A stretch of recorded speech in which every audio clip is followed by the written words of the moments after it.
రుణమాఫీ ఎగ్గొట్టినావు. నీ పుణ్యమాని ఇవాళ రైతు పాపం ఆత్మహత్య చేసుకున్నాడు. ఆయన పేరు ఇవాళనే ఆదిలాబాద్ జిల్లా బేల మండలానికి చెందినటువంటి ఒక రైతు ఆత్మహత్య చేసుకున్నాడు.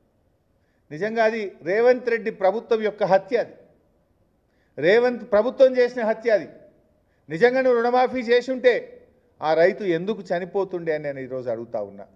ఆ రైతు పేరు జాదవ్ నాగోరావు. బహుశా గిరిజన రైతున్నట్టున్నాడు. జాదవ్ నాగోరావు. ఆ రైతు బేల మండలం సైదాపూర్ గ్రామం.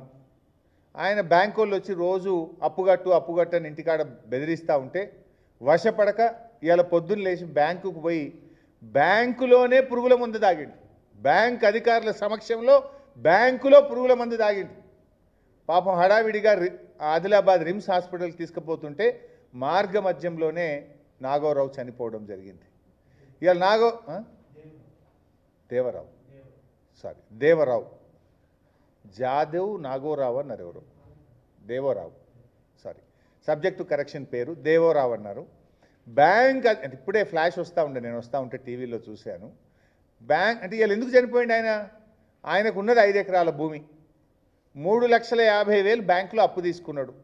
రేవంత్ రెడ్డి చెప్పినట్టు 2 లక్షల మాఫీ చేస్తే ఇవాళ ఆ బేల మండల రైతు ఆత్మహత్య చేసుకునే పరిస్థితి వస్తుందా?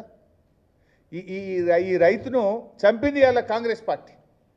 ఇలాంటి ఎంతోమంది రైతులు ఇవాళ ఆత్మహత్యలు చేసుకుంటున్నారు. పైగా ముఖ్యమంత్రి అంటాడు రుణమాఫీ అయిపోయింది అంటున్నాడు. మరి నాగోరావుకు 3,50,000 అప్పు ఎందుకున్నది? రుణమాఫీ అయిపోతే ఎందుకు నాగోరావు ఇవాళ బ్యాంకుల వైపు పురుగుల మందు తాగాల్సిన పరిస్థితి వచ్చింది? అంటే ఈ ప్రభుత్వం రుణమాఫీ విషయంలో ప్రజల్ని మోసం చేసింది.